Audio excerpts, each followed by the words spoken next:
Hello everyone. तो आज का हमारा टॉपिक है section 63 of Indian evidence act. Section 63 में सेकेंडरी एविडेंसेस क्या होते हैं वो डिफाइंड है। तो let's begin it. Secondary evidences means and includes, word use हुआ है इंक्लूड्स। इसका मतलब यहाँ पे जो लिस्ट गिवन है वो लिस्ट एग्जॉस्टिव नहीं है। So first is certified copies. Certified copies of the original की जो सर्टिफाइड कॉपीज़ होती हैं वो सेकेंडरी एविडेंसेस में मानी जाती हैं। अब सर्टिफाइड कॉपीज़ क्या होती हैं? जो भी पब्लिक डॉक्यूमेंट होता है वो ऑन डिमांड, जो भी उस पब्लिक डॉक्यूमेंट का कस्टोडियन होता है, जो पब्लिक ऑफिसर है जिसकी कस्टडी में वो ओरिजिनल डॉक्यूमेंट है, उसके पास जाकर आप एक पर्टिकुलर अमाउंट, एक लीगल फ़ी पे करते हो और बदले में वो आपको उस ओरिजिनल की फ़ोटोकॉपी प्रोवाइड करते हैं, लेकिन उसमें नीचे उसके फुट पर स्टैम्प लगा के देते हैं that this is the true copy of that original. तो वो हो जाती है सर्टिफाइड कॉपी। तो that certified copy comes under secondary evidence. तो अब नेक्स्ट आता है copies made from the original by mechanical process. First part है copies made from the original by mechanical process. For example ये एक ओरिजिनल है, ये ओरिजिनल डॉक्यूमेंट है। इस ओरिजिनल डॉक्यूमेंट को एक मैकेनिकल प्रोसेस से, फॉर एग्जाम्पल फ़ोटोकॉपी मशीन के अंदर इस ओरिजिनल को रखा और इसकी एक ज़ेरॉक्स निकली, तो ये मैकेनिकल प्रोसेस हो गया। फोटोकॉपी मशीन के अंदर जो प्रोसेस हुआ that is a mechanical process. You can call it a scientific और टेक्निकल प्रोसेस।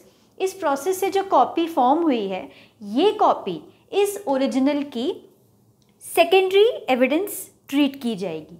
दिस कॉपीज़ या एक से ज़्यादा कॉपीज़, जितनी भी ये कॉपीज़ एक साथ एक ही मैकेनिकल प्रोसेस में निकली हैं, वो सारी की सारी कॉपीज़ इस ओरिजिनल की सेकेंडरी एविडेंस मानी जाएंगी। Copies made from the original by mechanical process.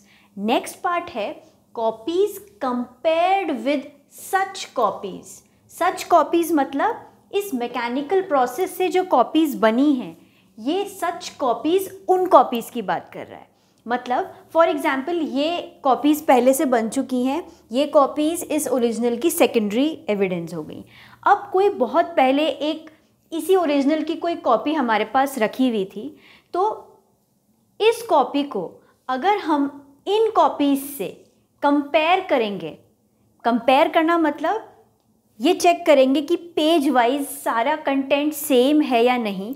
अगर ये कॉपी इन कॉपीज़ से कंपेयर होके हमें पता चलता है कि ये सेम है, तो ये कॉपी भी इस ओरिजिनल की सेकेंडरी एविडेंस माना जाएगा। Copies compared with such copies यानी कि इन कॉपीज़ से कंपेयर की हुई कॉपी भी इस ओरिजिनल की सेकेंडरी एविडेंस मानी जाएगी। थर्ड आता है कॉपीज़ मेड फ्रॉम और compared with the original. Third वाला सेकंड वाले से इसलिए अलग है क्योंकि सेकंड वाले में जो कॉपीज़ फॉर्म होंगी वो एक मैकेनिकल प्रोसेस से फॉर्म हो रही हैं। यहाँ पर मैकेनिकल प्रोसेस से कॉपीज़ फॉर्म नहीं होंगी। तो ये एक ओरिजिनल है, suppose this is the original document.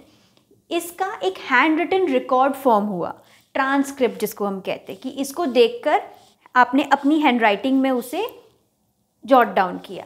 So this document will become the secondary evidence of this original document. ये वाला जो सिचुएशन है ये इस थर्ड क्लॉज में आएगी। एंड सेकेंड इज और कंपेयर्ड विद द ओरिजिनल, मतलब कि अगर कोई भी कॉपी है उस कॉपी को हम ओरिजिनल डॉक्यूमेंट से कंपेयर करते हैं और हमें पता चलता है कि सब कुछ सिमिलर है, तो भी डायरेक्ट ओरिजिनल डॉक्यूमेंट के कंपैरिजन वाली कॉपी को भी इस ओरिजिनल डॉक्यूमेंट का सेकेंडरी एविडेंस माना जाएगा।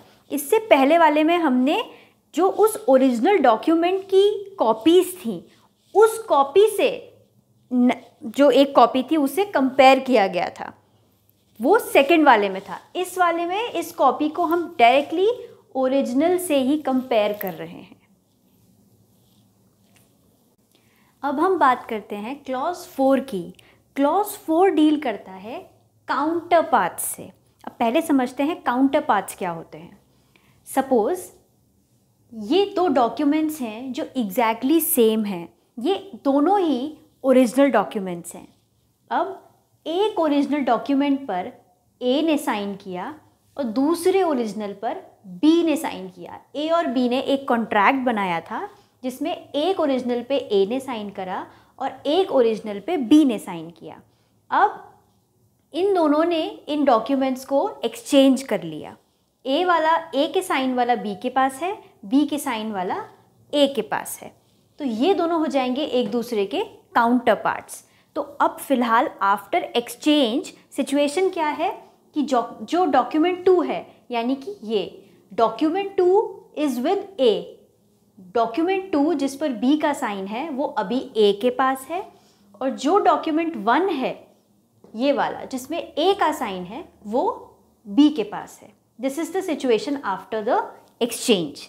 अब आगे चल के ए वर्सेस बी, ए ने बी के अगेंस्ट एक सूट फाइल कर दिया इस कॉन्ट्रैक्ट से रिलेटेड, जिसमें ए कह रहा है कि हमारे बीच कॉन्ट्रैक्ट हुआ था और बी उस चीज़ को डिनाई कर रहा है। ऐसे में A wants to prove the document against B। तो यहाँ पर जो डॉक्यूमेंट 2 है, डॉक्यूमेंट 2 जो कि A के पास है which is signed by B, ये डॉक्यूमेंट एक प्राइमरी एविडेंस की तरह ट्रीट किया जाएगा against B as per section 62 explanation 1। और जो डॉक्यूमेंट 1 है, अब सपोज ये प्राइमरी एविडेंस, ये जो प्राइमरी डॉक्यूमेंट था ये अवेलेबल नहीं है, ए से खो गया जो बी का साइन किया हुआ था, तो ऐसे में कोर्ट उसे सेकेंडरी एविडेंस देने के लिए अलाउ कर देगा। अब सेकेंडरी एविडेंस यहाँ पे कौन सा डॉक्यूमेंट होगा? डॉक्यूमेंट 1, यानी कि वो डॉक्यूमेंट जो बी के पास है जिस पर ए का साइन है, वो document will be treated as secondary evidence against B.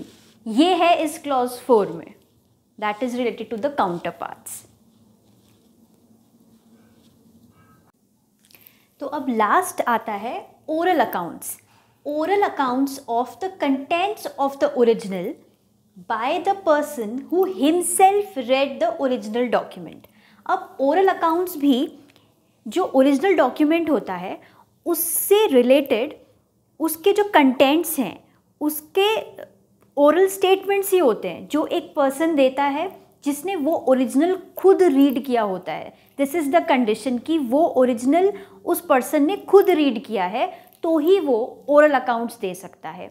अब वैसे देखा जाए तो हैं तो ये ओरल स्टेटमेंट्स ही, लेकिन इन्हें हम ओरल एविडेंस की तरह ट्रीट नहीं करते, ये सेकेंडरी डॉक्यूमेंटरी एविडेंस की तरह ही ट्रीट किए जाते हैं।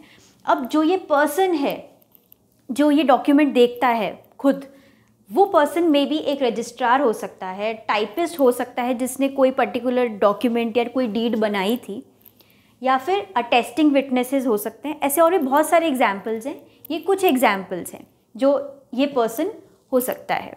और इसमें जो ओरल अकाउंट्स होता है ये सबसे ज़्यादा मतलब सबसे एंड में यूज़ होता है जब बाकी सारे सेकेंडरी एविडेंसेस हमारे पास अवेलेबल नहीं होते, तब कोर्ट ओरल अकाउंट्स देने के लिए अलाउ करती है, इसलिए ये लास्ट रिसॉर्ट में यूज़ होता है। तो अब अगर ये वीडियो आपको अच्छा लगा हो then please like, share and subscribe.